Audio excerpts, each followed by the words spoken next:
Cuatro. Hi, ladies and gentlemen. Welcome to Vote TV Primetime Show. I'm your host, Nelson Mike Madame Murioki, and this is a special edition of the Vote TV Primetime Show. Remember, this show is broadcasting on all 7 platforms that I own, including Vote TV YouTube channel, the Nelson Mike Podcast YouTube channel, the KNEL Facebook page, my private Facebook page, and also on Twitter at Vote Television. Today, I have the honor of hosting for the first time the wife to the late Edward GATHUNGU. Esther Wangari is here, and also the other family members are here, and they will talk to us to understand what's going on, what's not happening, and what is happening. So let me give you a chance to introduce yourself. Let's start with Edu's wife. Introduce yourself to the audience, please. Okay. Hi, everybody. Hi. I'm Hi. Esther Wangari, wife to Edward GATHUNGU.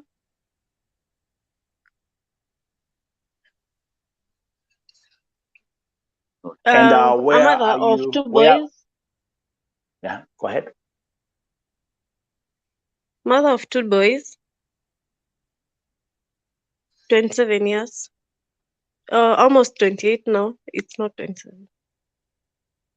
No, I'm Okay. here to say some things. Some things. I'm being told to sign papers Let's get it. Just that are wait, stating. Esther. Let's wait. Yeah. Just wait for the let's do the introduction first.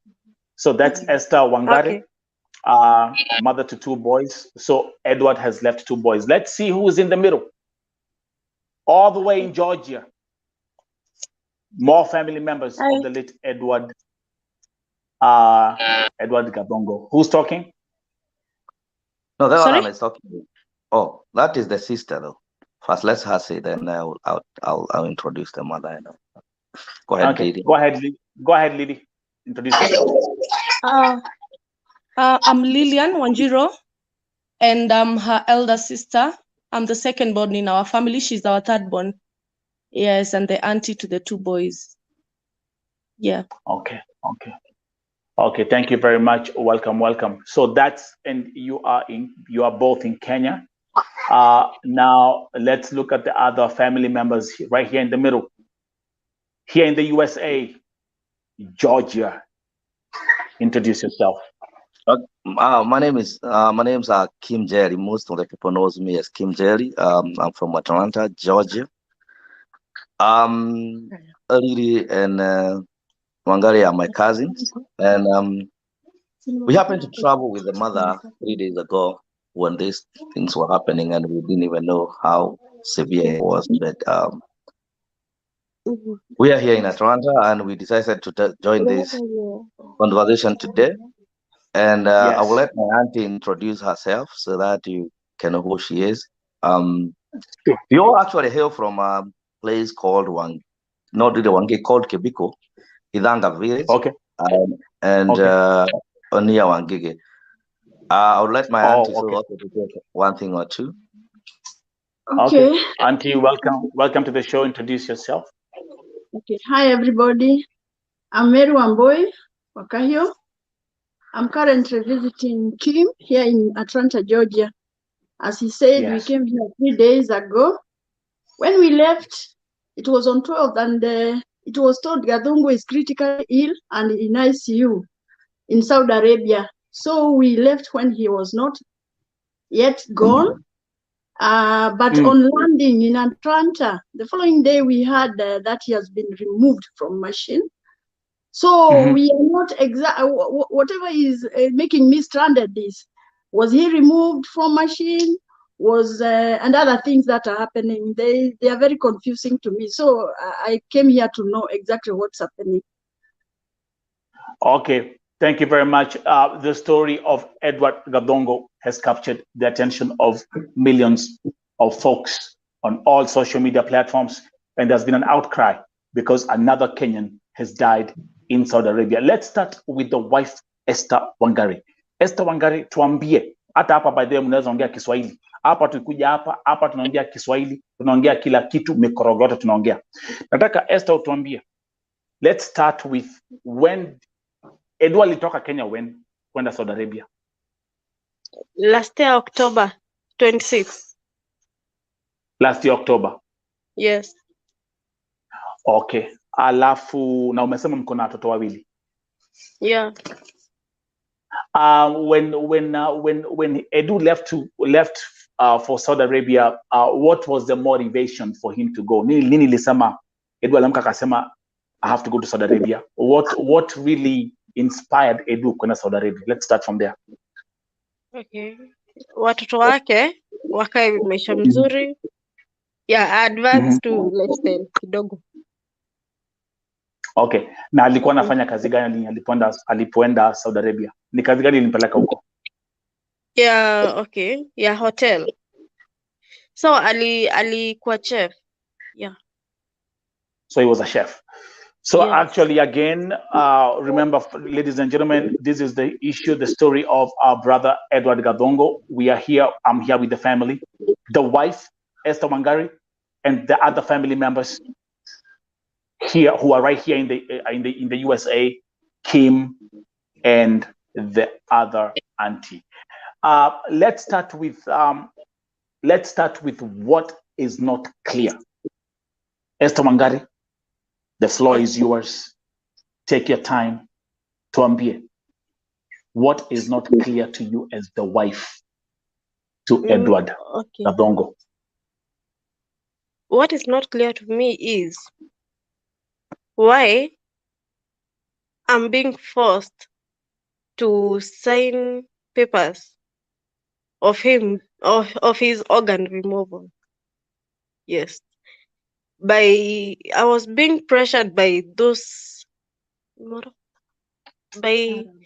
Arabs, those doctors who are with him. They pressured me, but the family came in, and now the pressure is coming from his family side. Yes, sign. Yes, I don't understand there. Cause so let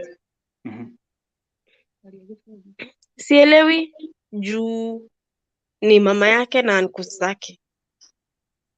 Wow. Though wanasema wanataka the financial benefits watapata from there, kama kutransportiwa mwili na mambo kama hiyo. Another thing I don't understand is why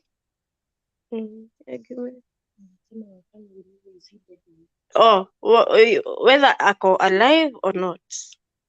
Cause now bado naletewa makaratasi ni sign the consent, I don't know what, but sasa hapo sielewi ama ametolewa ama not. Wow. Social media ina trend ametolewa, sasa mimi hapa bado naletewa makaratasi sign. So kuna ile and by the way, I will let me show the viewers what Esther is talking about. Again, ladies and gentlemen, welcome to Vote TV Primetime Show. This is another segment of our brother Edward Gathungu. With me here today for the first time, this is the wife, Esther Wangari, and also the other family members on the right, Kim and the other auntie. Wacha nionyeshe watu the document you're talking about, ile ambao unafosiwa wanakuweka pressure usign. Let's start from there. And actually, once I show the document, I'm also going to read what the document says to the viewers. Are we ready? So that's the document right here. Okay. The viewers, let me just show you a copy of the document. That's the document that the wife anawekwa pressure to sign. And I will tell you exactly. I will read out the document to the viewers as we proceed. Now, let me go back to Georgia. Georgia, Georgia, tell us from your perspective, Well, from our perspective, it really doesn't make sense. When I was leaving, I was with them in the airport. When we were leaving, and I mean, it was like I overheard this guy boy was in an accident, he's in ICU, and people pull through the ICU. People have been in ICU for 27, 30 days, 2 months, even 3 months, and so they pull through. The other thing which is not clear is that it is an accident. Where did it happen? When? How? Where? You see, you have to ask those questions if you are smart enough to ask those questions. Another thing that doesn't really make sense is that why the rush of signing this document, forcing this lady to sign document, and actually you don't see them, and why the rush to put even her name and make sure that she actually look like there is beneficiary, which apparently she's not. Actually, as a matter of fact, she's not. Also, I'll make it very clear. She's not the beneficiary. There is someone else pulling the strings, trying to make it look like everybody is on board and everything. Because apparently, it is not man that my cousin want. Everybody that my cousin wants to see the husband alive, and that is actually more important than anything. But there is a greed somewhere. The greed which doesn't make sense, the greed which is pushing people just agree so that we can get this money. And I don't even think she will even get anything from that, even if it ever happens. And nobody even want that blood money. As a matter of fact, as a family, something that we don't. We really don't take blood money.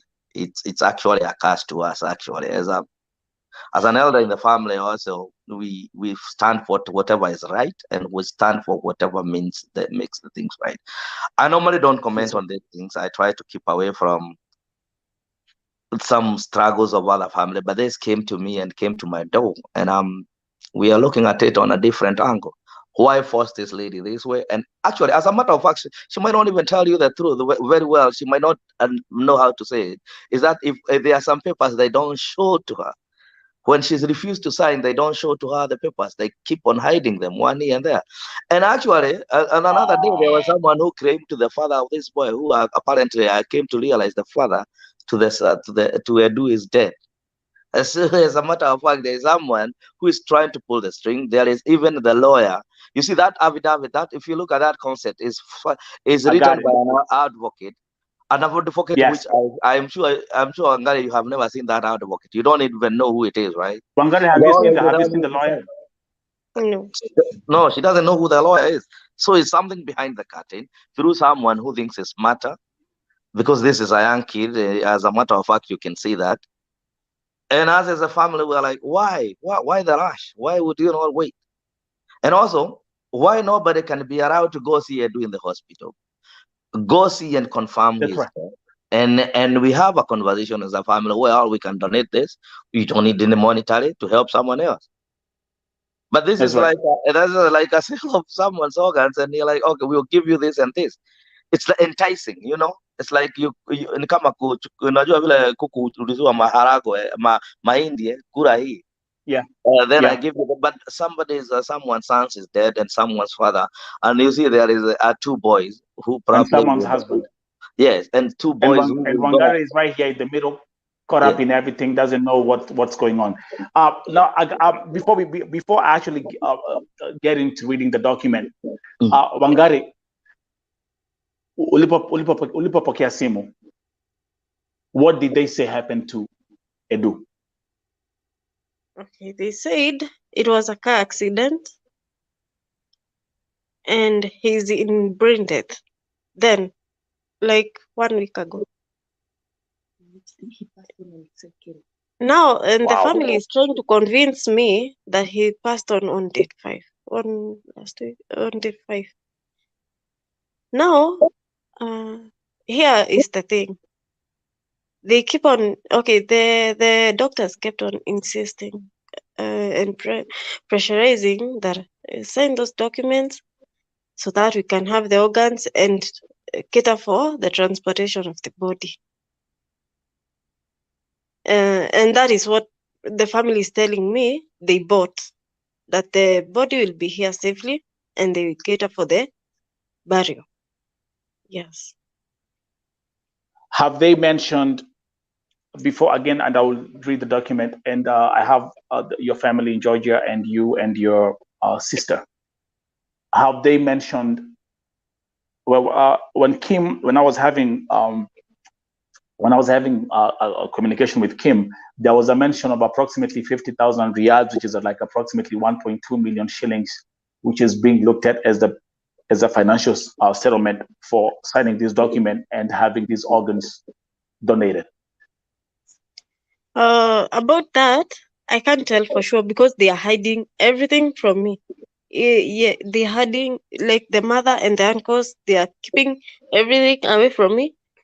The documents, the financial settlement they get, I have no clue how much or yeah, I have a clue. Kim, you had mentioned about, because we were doing, because remember I asked you that question about the how much are they looking at as a, because the document clearly states financial settlement. Then you said approximately 50,000 riyals. Okay, how did that come about? Okay, sorry, let me. The doctor, we were in a Zoom meeting with the doctor, and he mentioned that kind of money. We were in a group, so that is what the doctor mentioned earlier when we were in a Zoom meeting, 50,000. But now the family is not telling me exactly how much, because he stated like by the way. Got you. There's a comment from let me read some comments. Thank you very much for those who are tuning in. Again, the story of our brother Edward GATHUNGU, who has passed away in Saudi Arabia. With us tonight, the wife, Esther Wangari, mother of 2, and also the family in Georgia, Kim and the auntie. Also with Esther Wangari is her sister, who's also the auntie to the kids. And I'm going to also give Wanjiro an opportunity to speak. But let's first of all keep you, Esther Wangari, here as we proceed with this program. There's let me read some comments to the audience. Juliet saying she should not take that offer before knowing exactly what happened. And then there's a question of what is 50,000 riyals? That's peanut. When Kim, when you mentioned to me that amount, that's what they are giving as a financial settlement or whatever. Honestly, I punched myself in the face. Helen Mkala saying, Nelson, there are 2 things here. Either ako still in a coma, ndio maana wanataka kutoa organs, or alisha kufa, wakatoa tayari the organs, because if he has been dead for days, the organs zimeharibika sahi. Thank you very much, Helen Mkala, for that comment. I'm Juliet saying the Ugandan lady was compensated 200 million Saudi riyals and she's alive. Our Kenyan guy is dead already. Why 50,000 riyals? Are we all following what's going on here? I want to talk to the auntie in Georgia. The mother. The mother. Yeah. Yes. Sorry. Mama ongea. Okay. Mimi kitu kimenichanganya sana ni vile nikitoka kule GATHUNGU was in coma, and they also talked that he's brain dead but in ICU. So on reaching Georgia, we were told, and then in between, they were kind of saying they want to remove the guy from machine. They be given consent. And then later on, I heard he kind of still in the machine and in coma, but now the consent is about removing the organs. So I'm kind of confused. Is he still in the machine? If they have not removed and they are still waiting for consent to remove, or can he be waited to see what can happen later if he's still in machine? Or why can't we have somebody from this Kenya going there to see what is happening to Edward? That's another thing. And I also remember before I left Kenya, Esther had gone to see some embassy offices in Nairobi, And they wrote a letter that she has not consented in either removing from machine, neither from removing organs. So what happened? I'm also in darkness, in the dark. Do I know? Wow. I still can't say now Gathungu is dead, because it's kind of, according to that letter, they first of all talk of brain death. And then they later talk of removing organs, consent to remove organs. Then later they kind of talk about the body. So how is Gathungu? Is he still brain dead with organs? And then he will be, of course, removed, and he will now become the body, and they bring it here. So I'm stranded. I want to be clear. Okay, you being the mother-in-law, let me say I spoke twice with the mom today, actually yesterday, depending on how you look. Yeah, it's already past midnight, and the mention was Gathungu is dead. Also remember. So again, that's yeah. So actually, I'm trying to see if there's a way that we can get her on the phone, if it's possible. This is Vote TV. It's about being transparent. But I can hear that behind the scenes there are certain things that have not been clear. Esther Wangari, who's the wife, is actually being pressured. It's like people are not on one page. Yes. The mom, the uncles, or the other people on one end, and now you and your daughters and everybody else, now you're on this end. The problem is, I always keep on saying this, and I'm gonna repeat this on this broadcast. I'm a man of faith, and there is nowhere that the Bible says that money is a bad thing. But there's one thing that the Bible states: it's the love for money that is the root of all evil. The love for, it's not that money is evil, it's the love for money.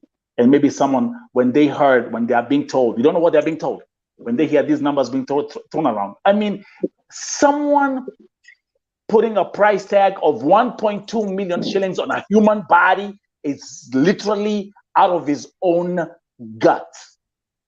Let's start from there. It don't even make sense. It does not make any sense at all. But now, Kim, remember, there's someone who's just looking at 1.2 million shillings and start doing his or her own calculations, and they look like they're being given the world. This is blood money. Yeah. Wow. And Esther Wangari, can I allow me to go ahead and read the document as it states? Can I read the document? Okay, so let's look at the specifications of this document written by a lawyer that Esther Wangari doesn't even know. So let's start, Mom. So who picked up this lawyer? Do you know his name? No. Do you know? Maybe Wangari knows. Maybe they have a. She actually had a glimpse of that. Do you know who it is, Wangari? Unajua ni nani? Umepata lawyer? No. They are refusing me to consult anyone or come up with or talk or do anything. The family. And listen, and you are the wife. You're the wife and the mother to the kids. According to the concept, you can read. It says very well. Okay. I want to do. So let's read this. So let me read this document that I've received. This is the document that the wife was being forced to sign, or is being pressured to sign. It says before it's written by a general power of attorney. There's not. I don't even say the names here. But anyway, let me proceed. It mentions John Kifugi Gathungu. The age is not mentioned. Says father deceased. Then it says Margaret Wanja Kibugi. Let me actually come here. Give me 1 second. I'm gonna put it here. So I mean, people cannot. It's good. It's kind of blurry on the screen, but I'm going to read this document. That's the document that I'm reading. Margaret Wanja Kibugi, 62 years old. That's the mother. Is that correct? That is correct. And then Esther Wangari Karaoke is being mentioned as the third person on that document. 27 years old. The wife. Now, all residing at village Kimbichiku location, Kafete County, Kiambu, Kenya by nationality. We are legal heirs. In brackets, head injury, brain death. Edward Gathungu Kibugi, son of John Kibugi Gathungu. Saudi resident identity number is being mentioned here. The passport number is also mentioned. In Saudi Arabia, who is brain dead, who is, sorry guys, I have to correct this document as I proceed because there are like a million grammar mistakes. But anyway, in Saudi Arabia, who is brain dead in Al-Man General Hospital, Riyadh, Kingdom of Saudi Arabia. We are hereby authorizing, listen to this. Mm-hmm. We are hereby authorizing Margaret Wanja Kibugi, who is the mother of brain dead among us, to sign the consent deed on behalf of us for organ donation, and also authorized her to do all formalities. And we are authorizing the company and Saudi Arabia Embassy to take steps and make all arrangements for the transportation of the dead body, Edward Gathungu Kibugi, son of John Kibugi Gathungu, to Jomo Kenyatta International Airport, Nairobi, Kenya. Guys, let me actually get up to that point. Let me bring you guys back here. Let me tell you what's happening. Let me tell you what's happening. Esther Wangari,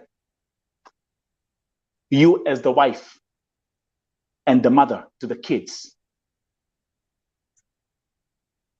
you have no rights to anything being mentioned in this document, because the sole authority is being given to the mother. I've never heard anything like this in my life. That's where greed starts. I've never heard anything. Look, I don't even need to read the rest of the nonsense in that document. I've never heard anything. Why are you authorizing the mother? Mbona munambia mamake edu? In any situation when it comes to kama, you have a wife, a husband, and the kids. The person who comes first is the wife. Is who? Is the wife. Who comes first? Is the wife legally. By law. Yeah, by who law. Comes first? Wife. Let's read some comments as we proceed. Wangari, Helen Mkala saying, the Arabs, they know that Africans are poor the moment walikubali hii offer, itakuwa business sasa, because they'll have known our hunger is on money. Helen continues, they should be careful, anaweza sign na asipewe anything, na hakuna kitu atafanya. I was about to say that point. Because they can't come to Saudi Arabia, kudai, ati maybe documents ni fake. Allow me to say that the document does not even have the name of the lawyer who wrote that document. It could be a template from Google. You never know. That's a drafted document. But now I was given the original one. It's kind of different, and it had the stamp. Okay. Yeah. Okay. Do you have the stamp of the lawyer? Do you have it? No, they have it. Now they gave it to me, and then I said no, so they took it. Oh, this is crazy. Yeah, they took the original document. When you refused to sign, they took it away. Yeah.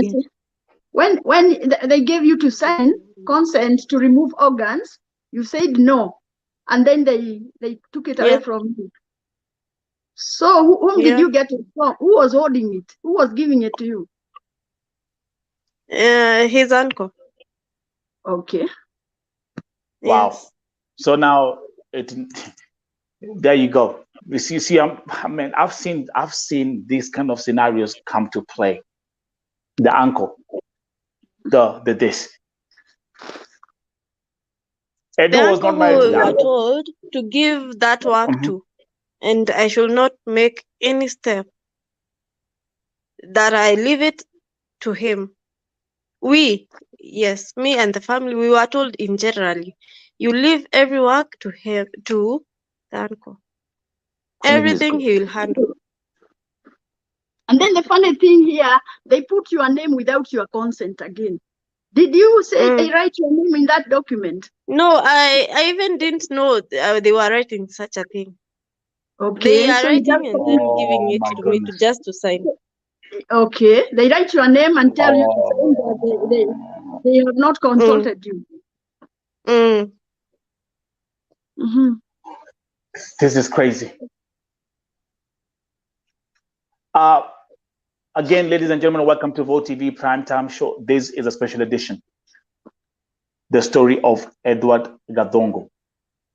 Today, for the first time, the wife is appearing in public, and the family, from her side, to clarify on things that are happening behind the scenes that are not clear. I've never, let me say, first of all, I'm shocked. Because it's like they want to have you, they want to get you involved, but they don't want to get you involved as well. They want you to just put their signature and then run the show. No, it's just like a pawn in chess game, this is a pawn. You just have to join and we'll do the rest. And the problem with that uncle is that is an uncle who is probably greedy, and I don't fear nobody. I talk as it is, and I'll say as it is. Because apparently, unfortunately to them, they think everybody is just a fool from the village. As a matter of fact, on our family background, and she can tell you that we have a lawyer and a magistrate from the family actually, and probably he can do better than what they're doing. But wow. But the question we're asking all of us is this: why the rush? Why not involve someone? Why try to tell someone to sign? Would you think people didn't go to school? Did you think that we are not educated? We did not educate our daughter. She's someone who can speak fluently in English, someone who can lead the book, you can read and understand the concept, and we are there to help her. And the problem I have with that is when people start trying to manipulate others because they think there is greed of money. And we see this is the 62 years old woman probably doesn't even know what exactly is happening to. And I feel that deep in my heart, and my guts tells me the truth that she probably don't understand. There is someone who thinks it's smarter than the other and think there's money for this. It's probably more than, it might be even more than 1 million or 2 million. It didn't matter whether it's 1 billion shillings. It doesn't change the fact there is someone who is dying. It doesn't change the fact that this money is dirty. It doesn't even change the fact that we all need the truth. Because the truth will always set for you free. And there is no way those kids who are gonna grow without their father. They probably be a burden. It's not their burden from now henceforth, because after a while, you know what Kenya is all entitled to. And the problem I also have with it, and that is why I came out, and I normally don't do these things. I normally take a step back and I listen to things when they are coming. And the only things I intervened in is when I realized there is a lot of commotion, there is a lot of lies, there is a lot of those things which are not going through. And I needed only one courageous man, only one courageous person to say, no, this is enough. Because you see, you can blackmail anything and tell anything to someone. And I said this to my cousin, is that I'll make sure you get protected. I can protect you from where I am. I can take a ticket flight to Kenya. I can do it. Even if it means that I can go through fire and hell and fire, I'm ready to take it. We are ready to take it, some of us, because we are brave enough. My grandfathers both fought for this, the independence of Kenya. So I believe in that there is always the truth, and the truth will set us all free. And when we know the truth will set us free. And the country, and it all starts with me. It starts with you. It starts with the other person to stand with what is right. Everything that is going in Saudi Arabia, our government might not be interested with people, but these are human beings. And when us as a people, we stand and we say it is enough, it starts with me. I don't know, this case will be the first one to start with is enough, from the village to everywhere, and to tell people the truth that we have to follow the right thing. We have to do what is right. We have to protect our kids. Because I don't think, because of the poverty that is in Kenya, as I'm telling you, Nelson, I came from Kenya like 3 days ago. The poverty which is putting those kids to go to Saudi Arabia. Apparently, even if you broadcast every day and trying to tell people not to stop doing it, they're saying better die when you're still trying to find something to eat. A hungry person cannot hear, even when you tell them there is fire, and they can find something to eat. Somewhere down there beneath, even the river is taking people, there is fire coming out of there, they'll still go and try to eat, because food is scarce everywhere. And also you have the greed people. You see, that is why you hear some people fear of a million, someone who has never got an even 100,000. That's right. Like, oh well, that's right. There is a million. That's right. I am That's gonna right. be part of it. I'm gonna control it, and I'm That's gonna right. make sure I take this million to myself.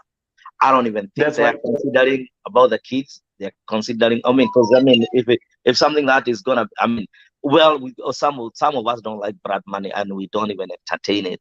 But even if there was something that was being compensated for, even accident, it should go to the kids, because the kids are too young. They need school, they need everything, but someone doesn't see that. They only see what they would benefit from for themselves, not for the others. And that is what we are condemning tonight. Let's get to the technical part of the story. There are certain things that happen, and you question yourself: is this just a mere coincidence, or are these true accidents? Let me go back to, and I'm going to show you something, Esther Wangari and the family, as we proceed. Let me show you something here. Give me 1 second. I'm going to show you something here in a minute. And also, let me ask you: can we share this with our families who can do? Can those people in Kenya can share this on their family, on their? I don't know how they can do it, because we want everybody in the family to see this. To watch. So yeah, sure. I'm gonna inbox you the public watch link on your messenger right now, and then you can share that with your people. Is that possible? Yeah, that's very possible. Okay, let me do that right now. Just give me 1 second, Ed, as we get to the next segment. Also, I would like, is Lily Wanjiru still there? Yeah. Yes, I'm still here. Okay, Lily Wanjiru, I want to hear you as the auntie to the kids and the sister to the wife. Let me hear you. Let me hear your input to this story. Okay. The first person that was being called was my sister from Saudi Arabia. They called her and told her to go home, join other family members, so that she can have an official call telling that she was the first one who found out that her husband was missing, since they were chatting this moment on Saturday, the 1st of October. Then the next day he's missing. He can't pick his calls. After a few days, she decides to contact the person he was living, the roommate, right? Mm-hmm. Yes. And that is how we realized that he's missing and something is up. So I think the roommate took up the obligation to start looking for him and what happens to him. So that was the story. So let's start. Probably a week or so. Yes. Yeah, so actually walk with us. Exactly. Let's go this thing step by step. Mom, you're there. Kim, I've sent you the link. Unaweza ukashare na watu. That's a public link. Then they can come here and watch, and also they can start sharing in all groups. Let me come back to you, Lily. What I have documented and what has been communicated to me. Edo leaves the house. Says he's going for shopping. Yeah. Okay. To buy clothes. To buy clothes. And they were speaking with the wife, with my sister now. They were on communication. They were communicating that specific day. That specific day? Yes, they had talked. But then after that, he goes missing. He doesn't pick his calls. So it raises an alarm, and she says, oh, by the way, my husband, I can't reach my husband. She was telling me and mom, because my mom was here. She wasn't in the US. Yeah. So it raises an alarm, and she starts talking to Edu's friends from Saudi Arabia. Where is Edu? Where's my husband? So from there, then they start looking for him. Now the problem is now how we don't get how he went missing for a whole week, and they even found him in the hospital. Exactly. And yeah. Exactly. And I'm also going to bring, there's something that we call, and that's the question, the same question. Let me actually bring it back here. Again, those who are tuning in, welcome to Vote TV Primetime Show. Here today, for the first time, the wife to Edu is here, the mother of his kids, of his 2 children. I have the sister-in-law and the auntie to the kids, Lily, is here. The mother-in-law to Edu is here. Guys, we are getting this thing clarified, and we are going to get all the facts straight. Let me come back here. Let me come back to you, Lily. The same question I asked and the same question Kilam to anauliza. How do you leave the house, go for shopping, go missing for 7 days? I mean, then someone say, hey, come on, man, like, hey, we gotta go and start looking what happened to the, like, we gotta report. Kim, let's look at this thing from the perspective of American standards. Let's break this thing from let's break this thing from an American perspective. Tell the audience, I don't want to speak because you're the family member. Tell the audience, if I left the house as a family member and you don't come back in an hour or two, tell the audience what happens here. You see, whenever you report a missing case person, and everybody, I mean, it's a concern by the government, by the local agent, and every day, every hour goes by. You start. I mean, first you have to check on the jails, everything and everywhere, where this person is. It goes 24 hours. Mostly within 24 hours, they don't even make it as a missing case person. But after 20 hours to 4 hours, 72 hours, it becomes a missing person case. It is well broadcasted. It is also, we start looking for, we actually mobilize and look for where the person has gone. And after a few, if you can't find them from the hospital to everything, the authorities keep on looking for you. It doesn't matter whether it takes years, they keep on looking for you. They don't you don't just go for 7 days. Nobody knows where you are. Nobody has ever even figured out what is going on in your life. And in American perspective, if Edu was in America and he was hit by the car, hit and run, we could be having a visual of something where the accident happened, where the accident happened, who took him to the hospital, when, how, where, and all names would be written, and there is order of everything. So this is what I don't get. How did he end up in the hospital? Was it there a car accident really? That is that. And if it was in a car accident, who brought the guy to the hospital? Even if it was on the roadside. Okay, let's pause right there. Let's pause right there. Lily, do you have information who took Eddie to the hospital? Now that's the problem. The problem is someone called me and told me that Edu was found. He went on Saturday, but was found on Sunday 2 a.m. in the morning. 2 a.m. That is what he told me. Someone from Saudi Arabia. I didn't know who it was, if it was the doctor or someone. I don't know who.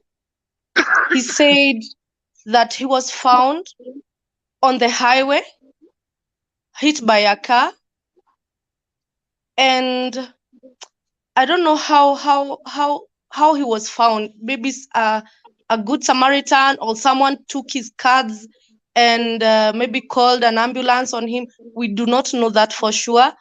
But he was picked up at 2 a.m. in the morning on Sunday, then took to hospital. Nobody bothered to call my sister, who is the next of kin. Nobody bothered. After one whole week, that was when someone called her and told her that from Saudi Arabia, and told her that she should go home, be with other family members, because she's going to receive a call from Saudi Arabia with news regarding her husband. Now, okay, there's a very famous proverb. It's a German proverb that we say all the time. When someone is telling you such a story, you tell them, stop pissing on my leg and telling me it's raining. Kuna mtu hapa anatukojolea mguu lakini anatuambia ni mvua inatunyeshea.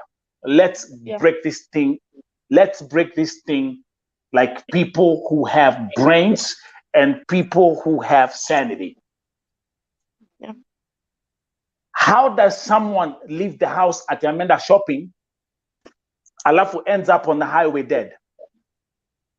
Exactly. That was what was it, 2 a.m. in the morning. Was it not even the same day, right? Not even the same day. The next day, 2 a.m. He had employers. He was from job. And my question also comes, let me ask you, and this baffles me. This guy is employed. He has an employer. That's right. He's a chef. He is supposed to report back to work. The chef does not see the need of calling back and ask, hey, what did they do to? Is he still there? Did he run away? That's right. Because those Arabs, whoever you call them, I don't even care about them, because I mean I have my opinion. It's my opinion, and I stand with it. I have low opinion on them. America, First Amendment. First Amendment. That's freedom of expression. Yeah, so I have low opinion on them. I don't even care what they say or whatever they do, because they are animals to me. I got no feelings. God knows how I feel. Because we are all human beings, created equal under the God, and that we all should have right to live. Because this is what I don't get. This guy is your chef, goes missing. Yes. There are people, he doesn't work by himself. I am sure in Saudi Arabia, there are other people, it doesn't matter whether they come from Sweden, wherever they come from, whether they come from India, Sudan, wherever they do. There are people who live with him. They know he has been missing for 7 days. They know something is amiss. Because apparently, if I work with you, I have to tell you, even when I go home, they have to call and ask, hey, have you seen this guy? Right? Because we are brothers, people. And there's something somewhere knows the truth. And the truth, probably, I mean, I don't want to speculate, but I also thinking, did he even leave that house? That is my question. Everything is possible, bro. Did he leave that house? Did he even walk to that everything street we're talking about? Everything is possible. My question is, whom did he tell that he was going to the market? And even if he told the roommate he is going to the market, is it adding up? Let's even say there's 2 minute questions. Adding up. Because it's not adding up. Everything here is not adding up. The question is, now, even if he's living with a roommate, this guy went to the market, he never came back. 1 week now after. The thing is, 1 week after. Because even if he was living the roommate, the better, because the roommate would have called and said, you know what, we haven't seen a do. Is there do with you? Yes. So what is what? Which is what? Okay, let's even forget about this. Because you see, sometimes greed will take us to the grave, all of us. Oh, absolutely. Because we are all thinking about money, but how did he met his death? Was it a little death, or is it something planned? Let's see some. My brother Kim, there are some comments. There are tons of comments coming in, but let me read some comments here for you guys to see where we're heading to as we proceed with this case. Shiko Paulina anasema ama aliuzwa na marafiki zake. I'm not eliminating that possibility. Neither. Then there's Anne Wanjiro who is saying, according to what I know in Saudi Arabia, it's only the police that can take you to the hospital in case of the accident. No one has the right to take you to the hospital until the police arrive at the scene. Another red flag, the same thing that I said. Florence Murray anasema ya kwamba biashara ya figo Saudia iko top. Tabitha Maina saying no, it's not adding up. Then there's a question, Lily and Wangari. Shoka kamera.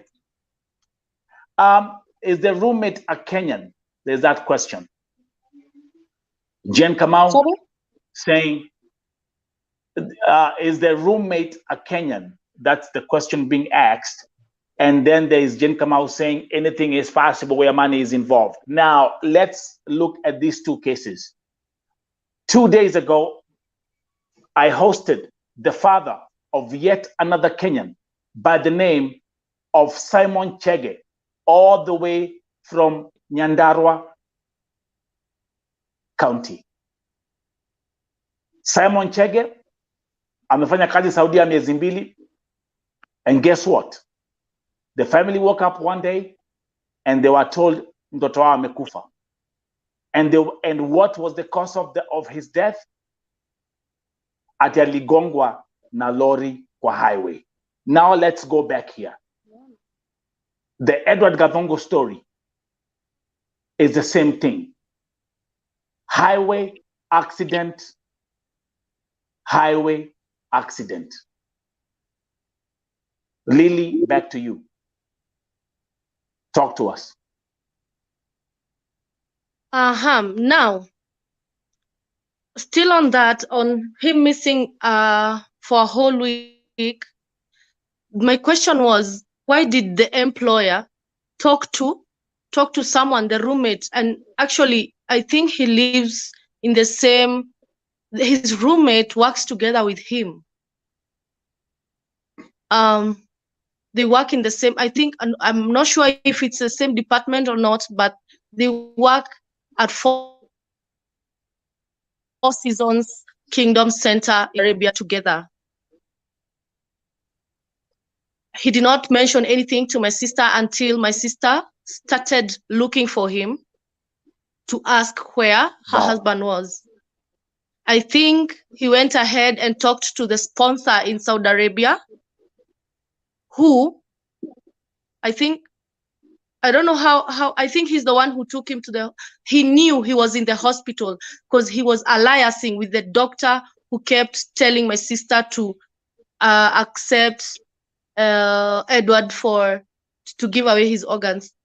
So when we went to Foreign Affairs with my sister on Wednesday, when the doctor called, and after they were being contacted by the ministry, the agencies, that was when the sponsors called, and that was when we knew what happened to him. After a week or so, you see, after the ministry, the Foreign Affairs Ministry contacted them, because we went and told our story, and yeah, that was when the sponsor in Saudi Arabia called and said what happened to Edward. And he gave the story, and he said he was checking up on him. And by saying checking up on him, he never went there. He sent people. He sent people to go check on him. And actually, for a moment, we even formed a group. And the person who went to check on him sent us a video of him.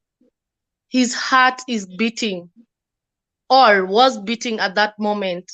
We saw a video. Probably we should share that with Kim and Mom so that he'll be able to give that to you. I've seen the video. You've seen the video, right? Yes. Yeah. His heart was pumping. But then we didn't know, because he had some, I think it's he had an operation or something. We don't know. Now, the thing is, after following up on social media, we can see people from Saudi Arabia saying that this has been going on. They are hijacking people and removing their organs and doing such things to Kenyans. That's right. It is not clear that if this person already, they harvested his organs. It's not clear. It's not clear if that's why they keep pressurizing my sister to sign the document. The documents, so that, because maybe they are already done with that. Yes. Yeah. Probably. We are not clear if maybe.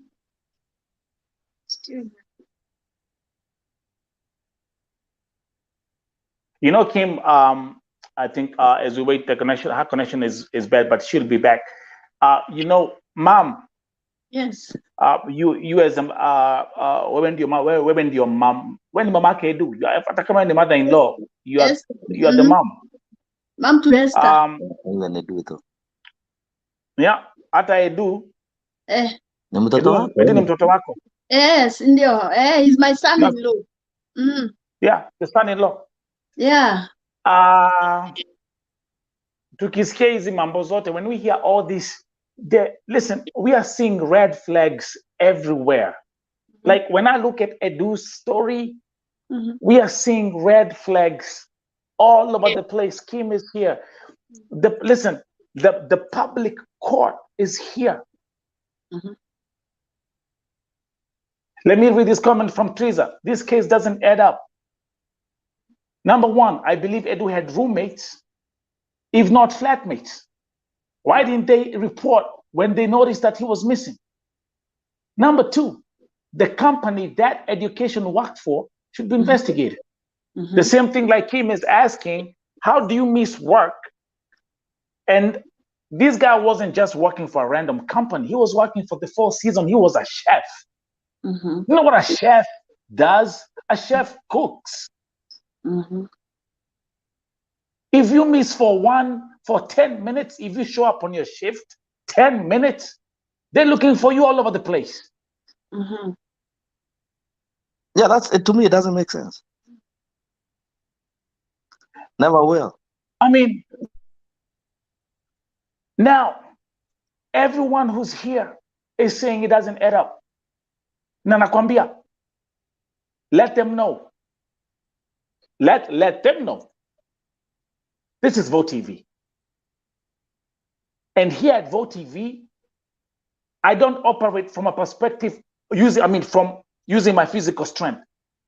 We cry out to the government in heaven. And when God shows up, everything that is being done or has been done in darkness will come to light. Yes. Who am I speaking to? All of us. Who am I speaking to? Yeah, you're making. Who am I speaking to? We're talking about heaven. Who am I speaking to? We are all there and hearing and trying to bring this raffle into and to entangle this problem here. So that, prayer warriors wako hapa. Prayer intercessors wako hapa, my friend. Yeah. This is Vote TV na watu wajua hivi. Nakwambia kuna vitu nimechambua hapa ambazo zimetendeka nchi Saudia. Tumepoteza watu kama people are dying like roaches, but everything that has been done in darkness has been solved here, and God has brought everything to light. So mujua hivyo. Exactly. Amen. Amen. This is not your regular network. Kim. Yes. This is not Fox News. No, it isn't. This is Vote TV.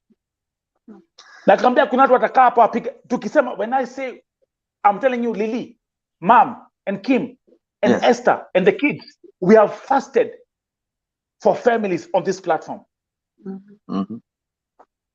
Na tukisema Mungu shuka. He will. He will show himself. He has never been late. He might be 4 days These late. are two kids. These are two kids. Yes. These are two children who have no father. Two good boys who are with me. They're in the house right now. Come on, man. Imekuwa hapa ni kuchezea maisha ya binadamu.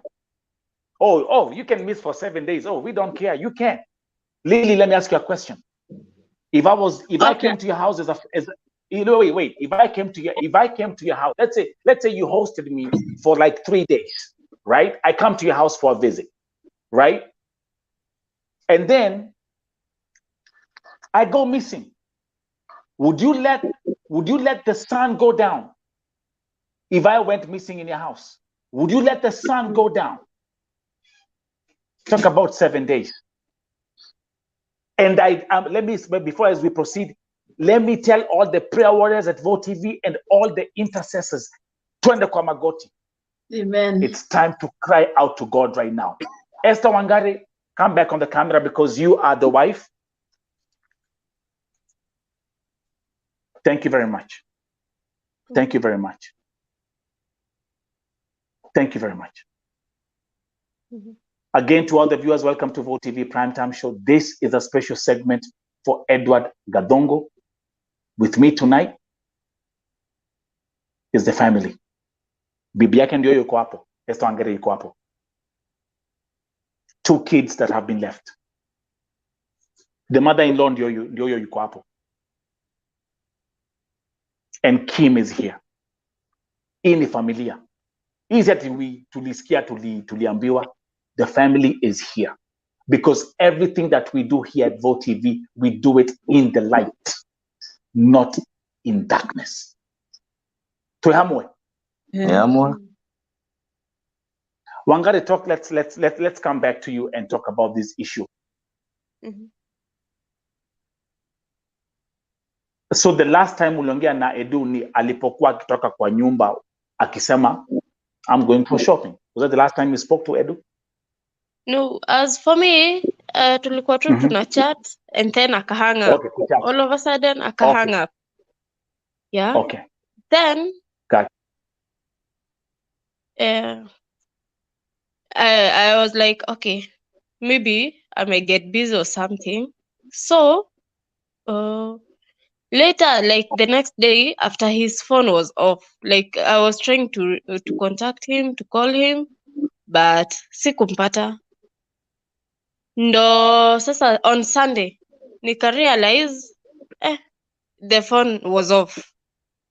So it took my attention also. Yes. And I tried to contact his friends na huko. Mwenye sasa mwenye nili contact akaniambia walikuwa naye kwa soko.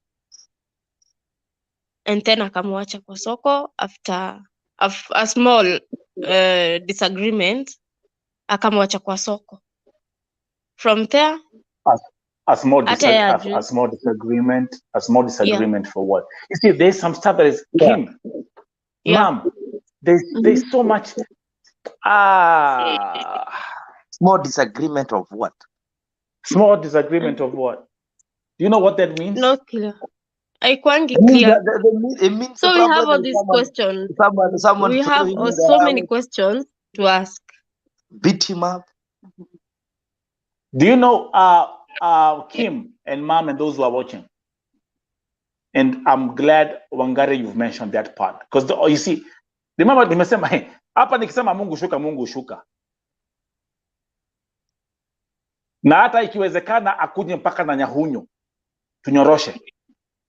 There's something. Look, Mom. Look at this story. Kim, look at this story. And again, those who are watching, this broadcast is being watched by thousands of people. Watch this. Sokoni, some disagreement. Phone off. That's a red flag. For what? Disagreement, Yanini. And they're not selling cows there. Or there's no run business there too. Let's walk this thing crystal clear. Being at the market, disagreement, missing, phone off, dead. Yeah. Do you know what that means, Wangari, from the eyes of an investigator? Mm-hmm. That person who is the first he had a disagreement with is a prime suspect. Is the first murder suspect, actually. Yes. Tuanzie hapo. Na kuna kitu nilisema hapa jana. Go and watch what I said yesterday. Kuna kitu nilisema hapa jana. And those who watch the broadcast at 9:30 p.m. last night, mnakumbuka nikiwaambia, mimi sitakimbilia hapa kutupia Mwarabu kumwekelea kusema ati ni Mwarabu. Nilisema, don't be surprised, Wangari, if the people that are involved in the murder of your husband are his closest friends, roommates, flatmates, people who knew him. Workmate. Na mimi sikudanganyi, workmate. Disagreement ilikuwa ni ya nini? We don't know. Let me ask Wangari a question. And I'm tending now to get even more confused. Huyu roommate alikuwa nani? Ni wa huku kwetu? I don't know because niliomba contact yake from Edu's friend. Aliongea Kiswahili, Kizungu? Yeah, Kiswahili, and even I have the audio call. Yenye alinieleza how he went missing. Can you send me that audio call, please? Send me that audio call. I'll give you. Okay. You have it recorded somewhere? Because it doesn't If you make have sense. it, It doesn't add up. Uko nayo? listen. Yeah, Come on, now, I have it in my phone you, because I'm using Lily's phone right now. okay, can you Send it. play that recording? No, play that from your phone to Taskia. Play Okay, it from let your me phone. open it. Okay, let's listen to this. Again, and by the way, for those who are watching, welcome to Vote TV Primetime Show. This is a special segment for our brother, the late Edward GATHUNGU. Na hapa, I'm here again. Nakumbuka hata even now, even when you are saying the late, it's an allegation because we don't know yet. Yeah, exactly. That is what we actually. That is why we are still confused. Because Is it the rate? Yeah. He's brain dead. No, here it is. Okay.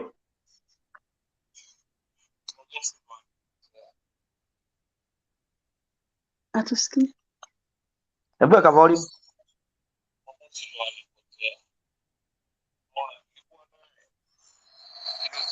Okay, we can't hear it. Do me a favor. Wangari, do me a favor. Okay, stop, pause it. We have technology here. This is Vote TV. Do me a favor. Sorry.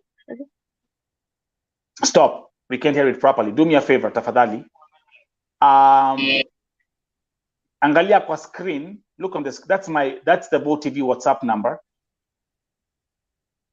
Forward that recording right now, and I will play it from my system. If I play it from my system, tutasikia kila kitu ambacho anasema. Okay. Yeah. So look at that number. It's on the screen. It's +1. It's +1. Plus. Number. It's on the screen.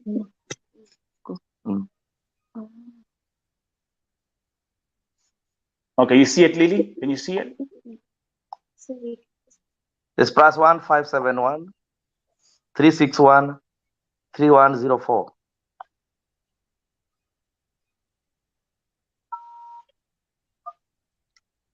Nakwambia mam rekegwire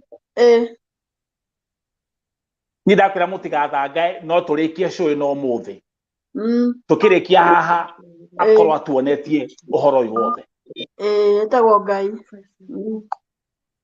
akimcheza na niambia atu I can see the prayer warriors are here na tukienda kwa magoti things will become clear. So like now, Kim, give you an example. The story of this disagreement, for me already, that's a red flag right there. I didn't even know that part until today, and I'm like, there you go. Nimekwambia nini? That sounds more sounds more peculiar than I even thought. The other thing I don't really get is this: why are we lashing for money? Yeah, sorry.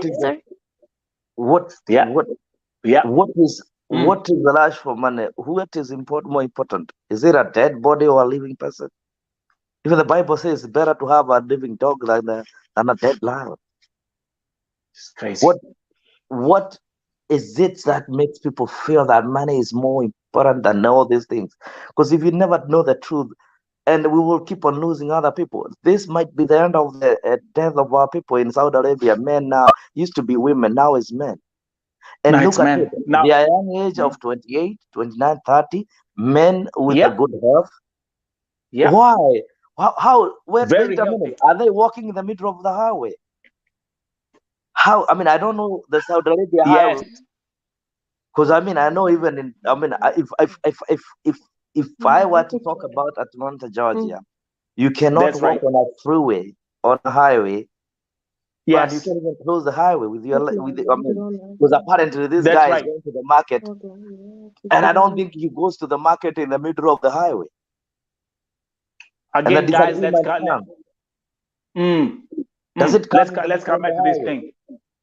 Let's come back to this thing, Kim. Like you said, a young Kenyan, Edward GATHUNGU. Okay, didn't even finish 1 year in Saudi Arabia. But again here, another one. Look at that. Do you know how old Simon Chege is? I don't know, but I guess he's not even 30. The same way. My brother, this young man is only 24 years old. Yeah, he looks like him, and he is healthy. had good kidneys, had good everything. Every organ is working. That's right. Yeah. So I mean, so this for me is already this for me right here is a red flag already.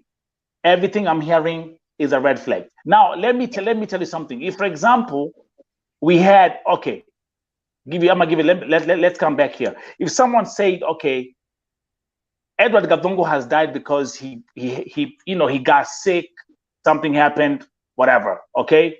And then let's say this guy here was hit by a car, okay? Then we'll be like, okay, this looks genuine.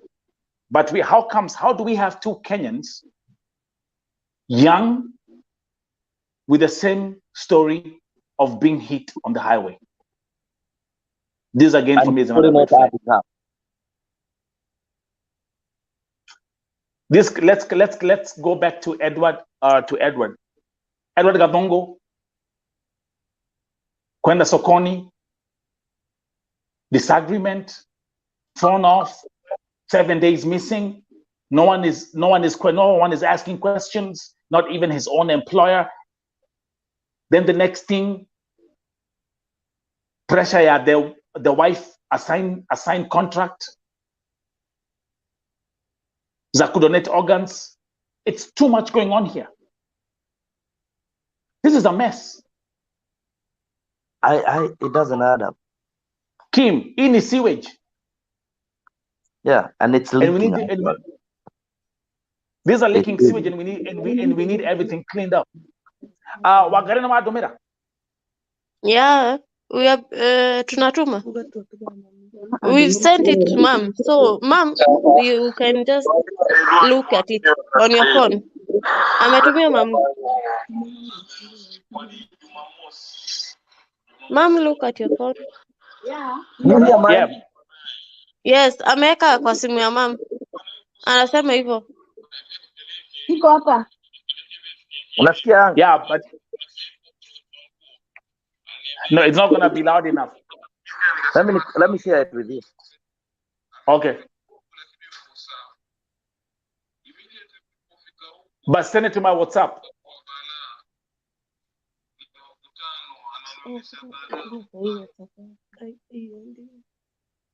Yeah. Okay, we are trying to get this because if I play it in my studio, you guys gonna hear it vizuri. Tasikia kila kitu. Again, guys, welcome to Vote TV Primetime Show. With me here is the family of Edward GATHUNGU from the wife's side. The wife, Esther Wangari, the sister-in-law, Lilian Wanjiru is here. The mother-in-law is here. The whole family is here. Na mnasikia zile mambo ambazo zinaendelea hapa as we proceed in a coverage of this story. Again, if you're new here, don't forget to like, share, and subscribe to the channel. Comments ni mingi.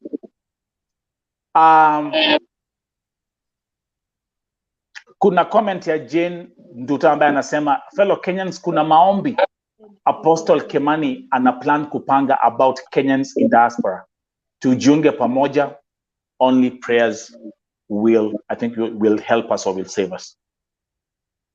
Tafida Keiro saying, Gai mwadhani, Mungu shuka sasa.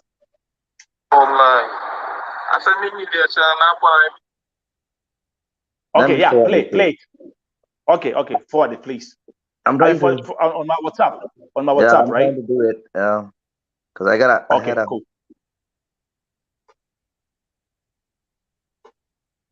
Lily Wanjiru, back to you. Let's go back to the technicality. Let's go back to the technique. Okay, perfect. Let me first of all try to play it from here. Give me a second. Let's listen. This is the recording that was sent to the wife, right? Yes. The guy explaining what happened.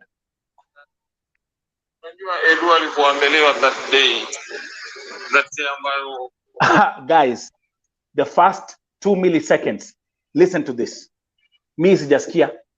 Sikizeni, guys who are watching, the exclusive audio that was sent to the wife by whoever was with Edu on that day. Let's listen. Sasa unajua Edu alivyoambelewa that day ambayo amelosi, kwani Jumamosi ndo alipotea. Unaona, nilikuwa naye hiyo siku, nilikuwa na itu sawa, aambia nipeleke base nyingine, kuna sehemu kwa nguo, aliniambia nimpeleke. Tumeenda, mimi pia nikasema tutanunua kitu yote. Amekunywa kidogo lakini yuko sawa. Immediately tulipofika huko ikakuwa balaa, ni mavutano, ananionyesha balaa wallahi. Nilijaribu kumcontrol mimi, nikajaribu kumcontrol mpaka ikakuwa dakika ya mwisho ni kama vita. Na ukiangalia sasa hiyo ni place kwa soko nini, jamaa ananiambia wewe na huyu jamaa hiyo mavutano mtashikwa na polisi nyote. Aseka kwa dakika ya mwisho bana, mimi ninamkuta nikamtie kwa taxi, ikawa yani ni ngumi, ni vita wallahi, ni vita. Na tumetoka naye yuko vizuri, tumefika naye huko bana, amebadilika, sielewi ni tembo vipi hiyo, amechange. Ilikuwa kibarua wallahi. Asa mimi niliachana hapo, ananiambia shika njia yako, mimi nishike njia yangu. Mimi nimeshika njia yangu nikamwacha. Yeye amelewa lakini hajalewa sana. Nimeshangaa alipoona watu ndio tembo yake imempasuka. Since that day wallahi, yuko Jumamosi, kiangalia ameacha simu kwenye dressing yake kwa hapo juu, na share naye room moja. Dressing yake kwa hapo juu, ameacha simu hapo kwa dressing. Yani ameondoka tu hapo na ikama. Lakini nimeripoti kwa manager wa housekeeping hapo nyumbani kwetu, amepigia simu hii kampuni yetu watamtafuta kama alishikwa, kampuni ndio itamtafuta huko police station. Kwa tuombe Mungu tutakuwa sawa. That doesn't happen. So simu ilienda wapi? Ati simu ameacha. Nio kile gicoketio yo ni andu a thibitari. In between wanatwirwo gathungu ni akuite. Hata the worst part is tulikuwa tuna chat akahang. So hata mimi sielewani. You know that statement does not make sense at all. Yao jamaa. He says, tumepigana kwa soko, ati amekataa kwenda nyumbani. Then at the end of the day, simu nakwambia hata iko hapa. How? Did it have, ilipata miguu? Ikajipeleka, ikawekwa juu ya dresser. Now, that if give me wait a minute. Listen. Am I mad or did I listen well? Do I have a mental breakdown? Am I understanding the conversation? Ni mimi sielewi Kiswahili ama niko na kasoro? Cause kama huyu jamaa anasema hivi na ninarudia, tulikuwa naye twenda kwa soko, alikuwa mlevi kidogo lakini si mlevi sana. Tukaenda pale, hakuwa na vita, hakuwa na shida. Sasa ile tulifika kwa soko, akaleta kasuba, wakaanza kupigana. Wakapigana, akasema mimi wacha niende zangu, wacha I would go home by myself. Nitaenda nyumbani, wewe enda zako. So there is a problem because we cannot start fighting for nothing. Tukaenda nyumbani, mimi nikaenda nikamwacha, nikafikiria wacha tusishikwe ndio tusipelekwe ndani zizi zote wawili, mimi niende nyumbani, atajireta nyumbani. Kwani sasa nayo simu hata acha nikwambie iko hapa juu ya nini ya dresser. Nauliza kwani walikuwa na yeye, mlikuwa naongea naye, walienda kwa soko pamoja, walikuwa na simu, hakuna mtu wachanga simu. That is the truth behind. That's right. Hata unatumia simu kwa kila kitu. Sasa simu imeachwaje juu kwa dresser na tena kwa hospitali inaonekana? Kwani hii simu iko na miguu? Kwani hii simu ni jini?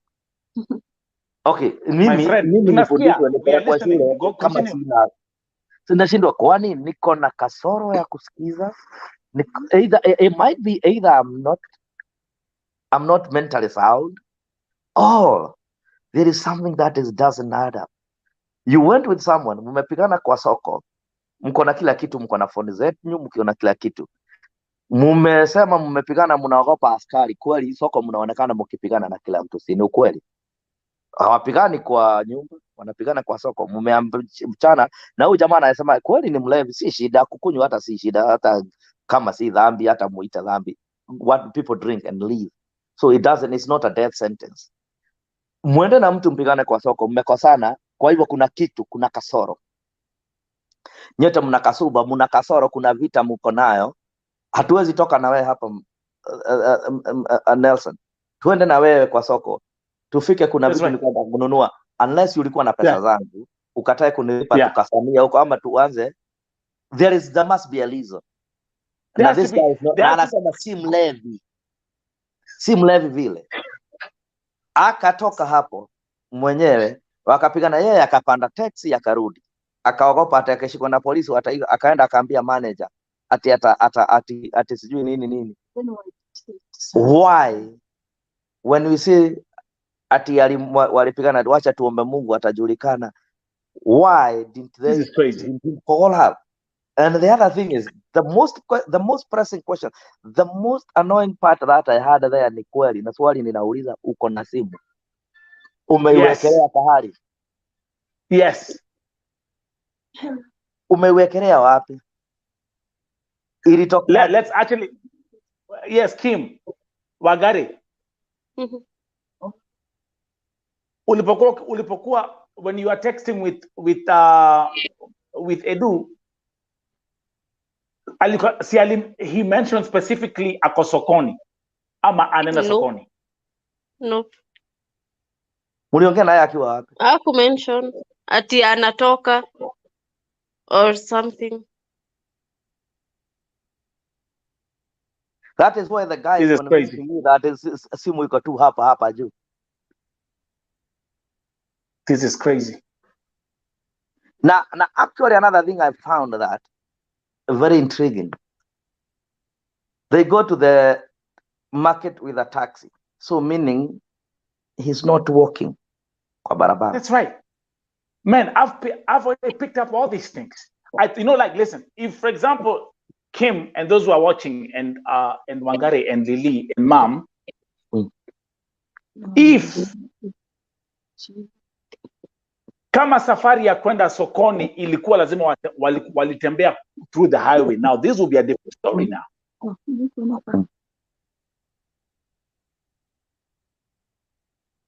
Kama kwenda sokoni ilikuwa kwenda sokoni lazima tutembea through the highway.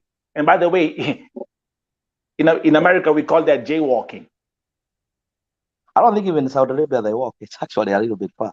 It's hot too. There's a lot of stuff. If this was here, wacha nikwambie Wangari and Kim, huyu jamaa angekuwa sasa anakula pizza na Arkeli. Waiting to tell a story. Because here they don't play. Kuna vitu mingi sana hapa. Na hizi Wangari and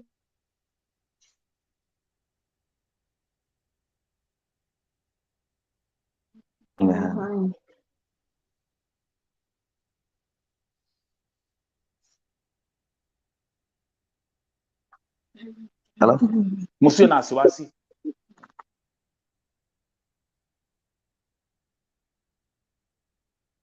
Everything will come out here. Tumeanza tayari. So let me ask you one question, Wangari, and this is going to be something I would like you to, I'll give you time to talk about it, and Wangari will attack Wangari. Watu wanakuweka pressure usign your document, your consent document, ndio familia ya ile the other side ya mamake na the uncles who are involved, who don't want you to actually get involved, who actually just want to cash out and just leave you there hanging. What would you like? Ebu ambie tena vile your decision right now kinagaubaga. Nyinyi mkiwa familia, nyinyi mkiwa the mother-in-law, you as the wife, can you declare msimamo wenyu in terms of this document which they're asking you to sign? Okay. All I would say is, mimi kama wife wa Edu, sitaki sija sign and I will not sign anything concerning organ donation, na sita sign your agreement of power of attorney to the mother alone. Aheri wangeandika stroke. Yes, stroke ama joint. Yes. That's right. That's right. That's right. Another thing I would ask, if the government inaweza nisaidia kuingilia hii story, because hata mimi inanichanganya sana sana from beginning to right now. Yeah. That's right. Serikali iingilie kati, aende angaliwe state yake, na kama wamemtoa na mimi sija sign, they answer.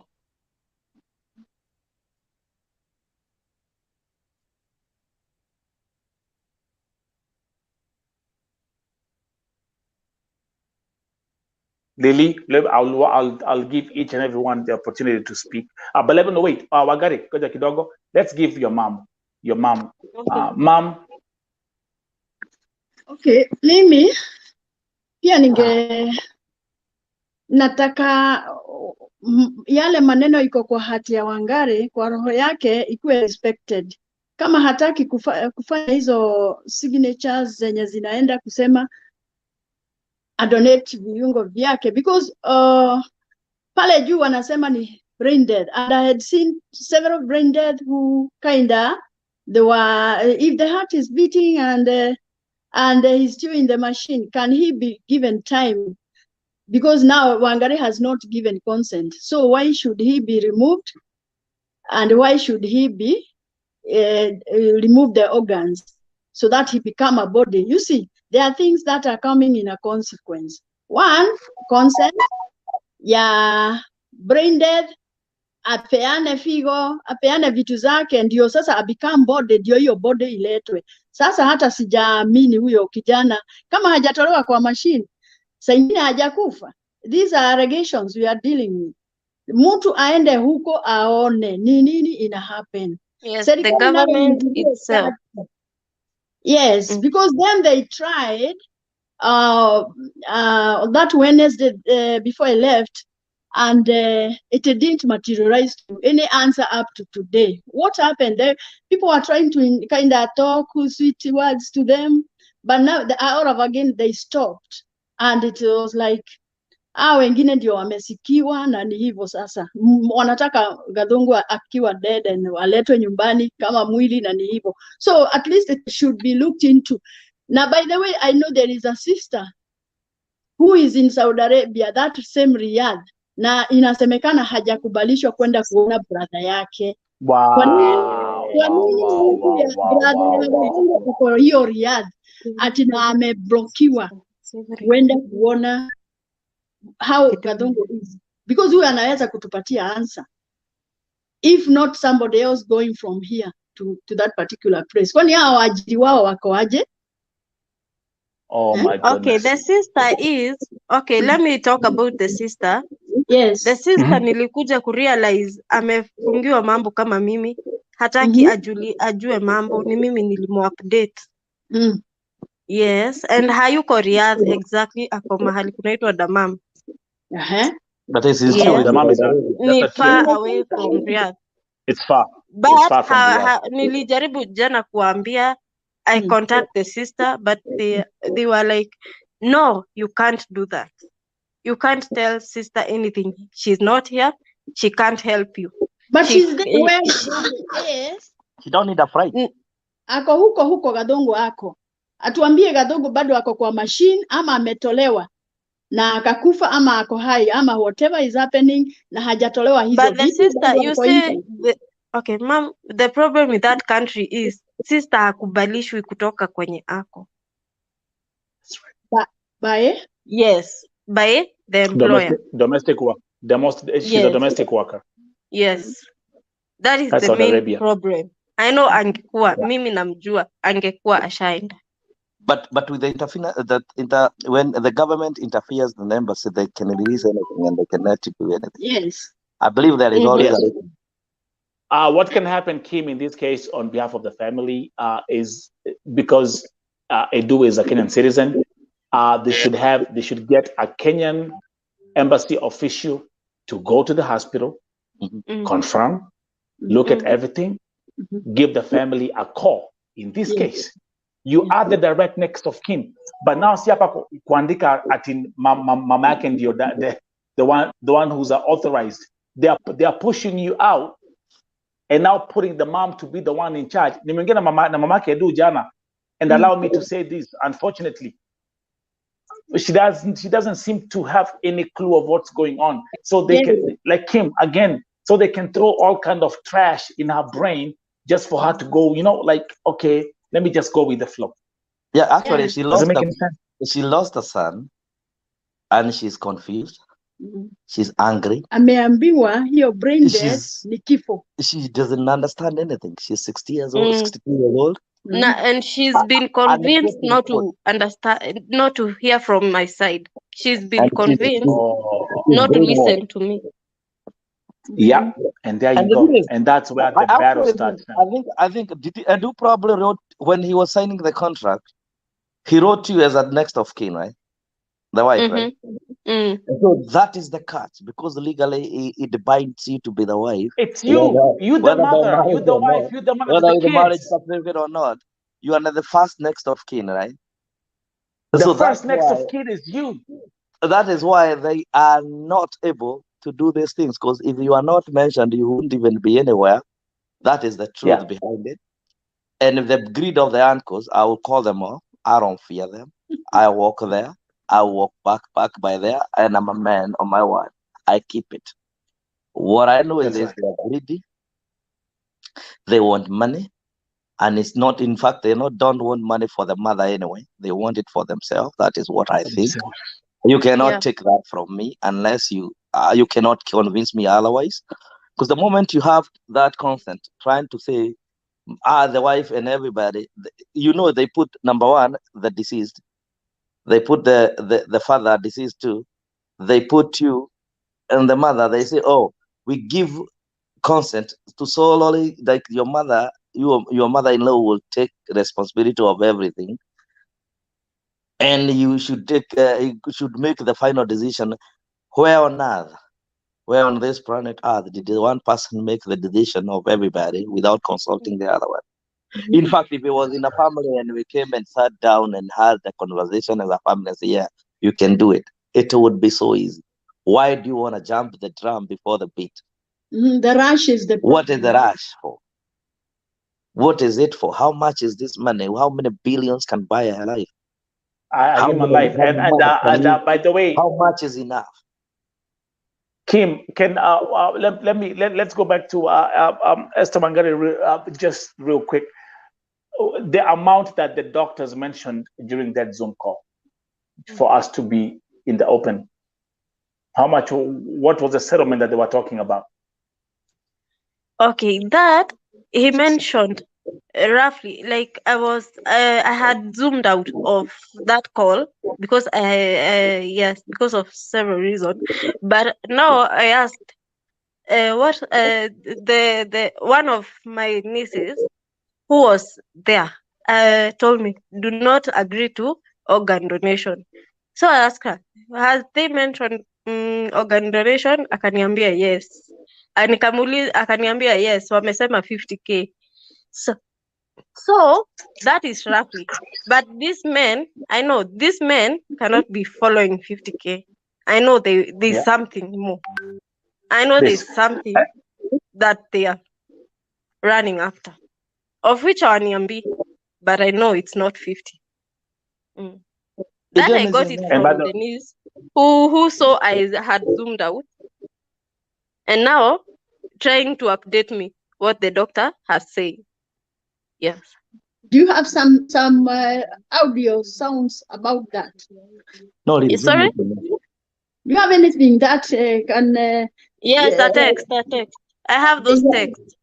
Yes, okay. we need them. forward them because I'm here. I can show them right away. As we proceed again, ladies and gentlemen, welcome to Vote TV Primetime Show. I'm your host, Nelson Mike Morioki. Today, a special segment, a special feature of our brother Edward GATHUNGU, who I will from now on mention the term who is brain dead in Saudi Arabia.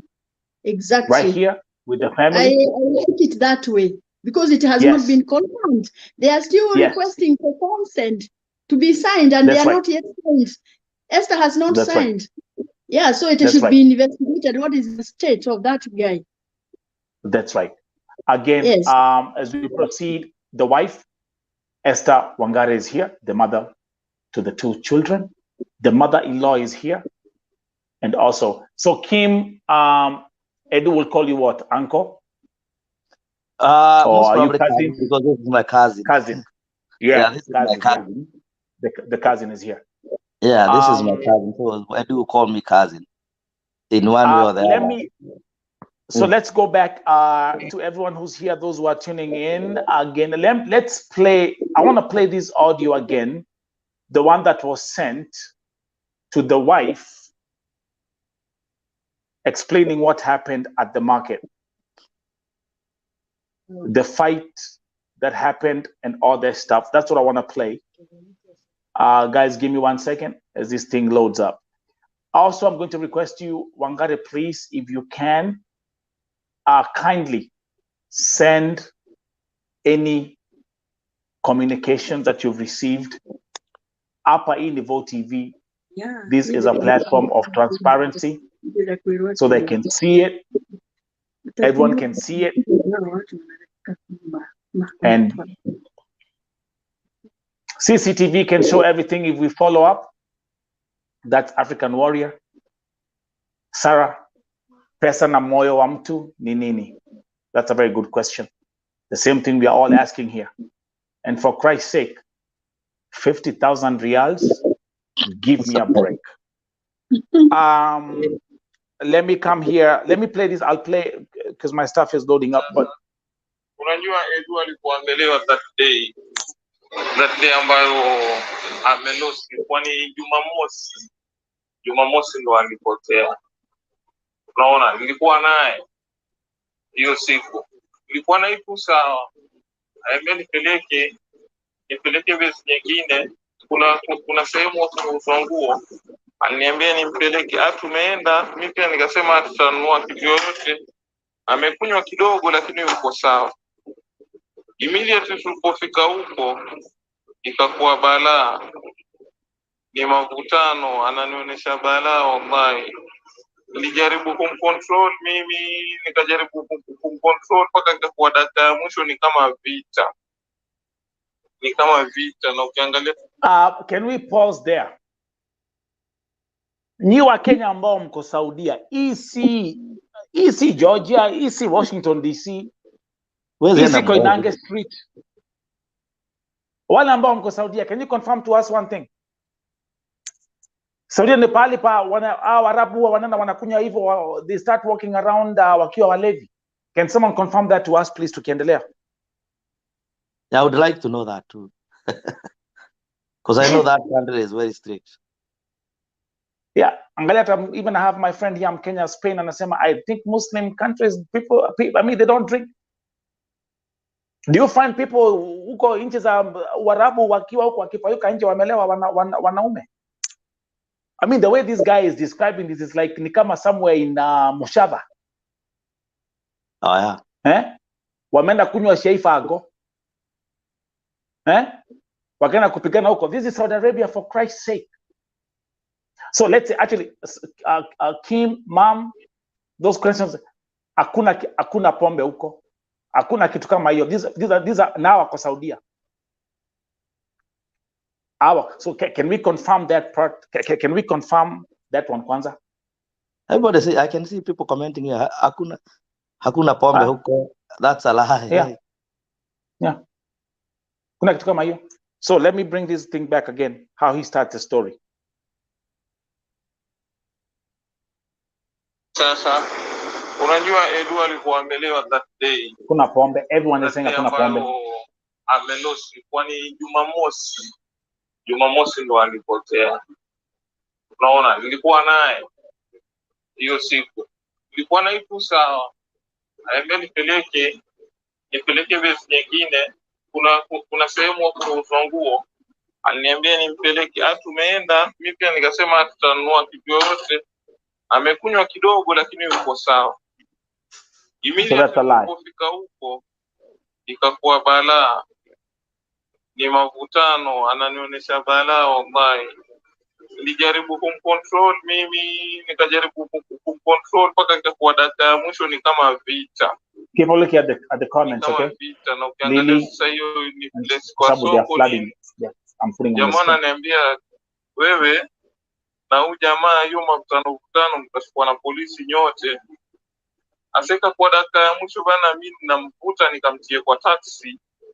Ikawa yani ni ngumi, ni vita wallahi. Ni vita, na tumetoka naye yuko vizuri, tumefika naye huko bana, amebadilika. Sielewi ni tembo vipi hiyo, amechange. Ilikuwa kibarua wallahi. Sasa mimi niliachana na hapo, ananiambia shika njia yako, mimi nishike njia yangu. Mimi nimeshika njia yangu nikamwacha. Yeye amelewa, lakini hajalewa, yuko hajalewa sana. Nimeshangaa alipoona watu ndio tembo yake imempasuka. Since that day wallahi, yuko Jumamosi. Niangalia ameacha simu kwenye dressing yake kwa juu. What is that? Utembo wake. Umesikia? Utembo wake. What does that mean? Mtembo wake umepasuka kwa Swahili?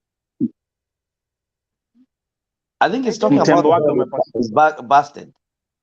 Utembo.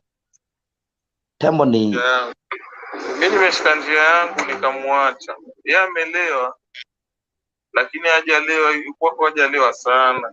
Nimeshangaa alipoona watu tembo yake imepasuka. Since that day wallahi, kwa Jumamosi kiangalia ameacha simu kwenye dressing yake kwa if I'm not wrong. Then this is the part ambao tulikuwa tunasema Kim, the part ya mambo za simu. Nimeshangaa alipoona watu ndio tembo yake imempasuka. Since that day wallahi, kwa Jumamosi kiangalia ameacha simu kwenye dressing yake kwa hapo juu, na share naye room moja.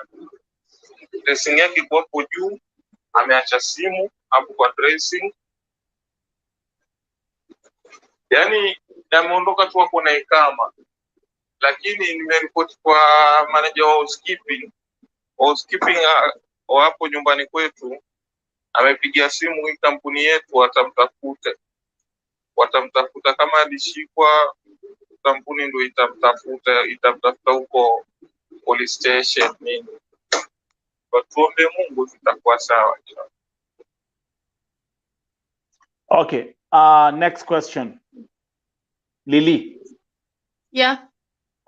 And Esther Wangari. We have his number, right? Yes. Can you text it to me? Okay. Esther will text it to you. She just stepped out briefly. She'll be back. She'll text you. Esther will text me that number. Will text the phone number to you. And I feel he knows more to that, because how did he sleep for 2 or 3 days before even saying anything? Because it's my sister who asked him, how come I can't get to my husband? He didn't say anything. I just sent Kim a voice message. I recorded when the sponsor in Saudi Arabia called me, because the ministry called the agents, both sides in Kenya and in Saudi Arabia. That's right. And we wanted to know what happened to him and how he was before that, how he was faring in Saudi Arabia. And now the ministry got to the sponsor in Saudi Arabia. He's an Arab, and And now the Arab person, that the Arabian guy, called me, and I recorded that call. I just sent to Kim. Maybe he can listen to that. And Can you send it to Mother? he was trying to using my explain phone. what happened. Yeah. Send to Mom, because I'm using this phone, and I'll probably go off. Oh yeah. Send it to me on the other cell phone. Yeah, Mother. Okay. I'll send to Mom. So I can listen to yeah. Nelson, I'm ready. He said I'm ready. The sponsor kept saying that he's checking up on him, but he never mentioned him being dead or him being removed of any organ. And as you saw, the person who was taking the video is also employed by the same sponsor. So that was how we were alliancing, the sponsor and the person who took the video and us. That is how we got to get hold of the video. And but then since then he hasn't called again, so we don't even have his number. But I know probably the other agency in Kenya knows how to contact him. But then they keep wondering, they keep asking, because they had called last night, to ask whether the papers have been signed, because they are getting reports from the embassy that the uncle sent my sister's ID and the mother's ID and his ID as I think he's the spokesman of the family or something. He sent the IDs to, I don't know where, but they got hold of the IDs. And that is how it's where my sister comes, and she's saying she has not signed anything. They shouldn't fake her signature. They shouldn't like wasimwekele anything ati yeye because ni kama wanataka kumwekelea so that whatever they do, then blood will be on my sister's hands. Hataki hiyo kitu yote. Amesema hataki hata sign anything. Nah, when this morning when the uncle called my sister, she left very early. So when I woke up, I didn't find her. And she was given some papers to sign. So when they came for the ID, I tried talking to the uncle, and he was very arrogant, and he did not even speak to me. He refused to speak to me because I asked, what papers, what documents are you trying to give my sisters to sign? Because already we knew, because that doctor in Al-Imam Hospital kept calling my sister, asking her to either say yes or no for organ donation, of which my sister already declined. I don't know why the uncle keep, first of all, we already wrote an email to the ministry asking them not, pleading with them for the Al-Imam Hospital not to switch off the ventilator, because they kept saying they need the ventilator. This person is as good as dead. Just tell us whether we should remove the organs because we need the ventilator. So my sister, the reason why we went to the Ministry of Foreign Affairs was because she wanted them not to switch off the ventilator, and she wanted them not to remove any organ.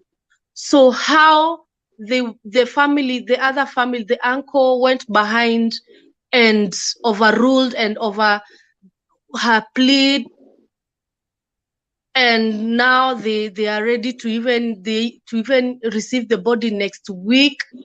As I was there yesterday and I heard what they said. Probably they are done with every documentation on Monday. I think it's because my sister has not signed anything. So they think between yesterday and today, my sister will have signed the documents so that by Monday they can go to Ministry of Foreign Affairs, Diaspora. That's good. That's right. And they can give the documents so that they can be allowed to remove the organs and bring the body home. Now, if I was asked, I would say that they should respect the decision of the wife, because she has a say in all of this, because she's the one who is being left with the children. two great boys, 7 and 5. Wow. The children actually keep, they can, because I think they can even sense something is not right, because now they started asking about the father now. We don't even know what to tell them. We don't even know whether he's alive or not. We don't know anything. You see? And everything is just being navigated by someone else who does not even care, because I think there's more to that 50,000 or whatever. There's more to that. So why don't they allow Edward to fight for his life? Because there's a reason why, if his heart is still pumping, why doesn't they allow him to fight for his life? There's a reason why he's not dead. There's a reason why. People wake up. I have seen people waking up myself. I have seen God working miracles even in my life, you know. That's right. That's right. So that is what my sister is asking. Why the rush? Let them stop rushing. Let them wait. Because the sponsor said he's not asking for a single dime. He's going to take care of everything. So I don't know why the immediate family is in a rush. So we would like, yes, they are rushing, and there's no money that is being asked. Nobody's asking for money. The sponsor said he had insurance, so automatically they are going to take care of every hospital bill. But then we need someone that can be trusted to go and check on him. That's right. Or to check on what is remaining of him. And nobody has accepted. I mean, my sister has not consented in any organ donation. So let them not remove anything. And probably if he dies due to God's will, my sister says she's going to accept that, and he's going to bury her husband and mourn her husband. But right now, I'm telling you, my sister she's not accepting that. She says she needs to know the truth, how he died, and his condition at the moment. She wants to know. Right. It's not because of Edward only, but because of many other people in Saudi Arabia. That's right. That's right. Yes. So change starts within us. It starts with me. It starts with you. It starts. Oh, yes. Absolutely. And this is the right platform right here. This is Vote TV, my sister. And here we move different. And by the way, let me say, Kim, thank you very much for reaching out to me. Thank you. Thank you very much. I'm dealing with so many cases, and you are my witness. I know. Jacinta Mogore, let me break some news for you guys. Thank you. Mwili wake utapelekwa Kenya. Please do something. Yes, please do something. Please let us get to know what we need to know, because truly this is a very hurtful story, and it's going to affect my sister forever if it doesn't get solved the right way. To the Simon Chege family, thank you. Yeah. Same story like Edward, but now Chege is coming in a coffin. Again, could it be, for example, Kim and Mom, to the way how? Could it be, for example, that the same thing happened with Simon Chege? So, and by the way, they did not, because this family they don't have anything. They don't know about the rules. It's a family from Nyandarua, Maema. I even had to explain to the family, some of the members, how to use WhatsApp.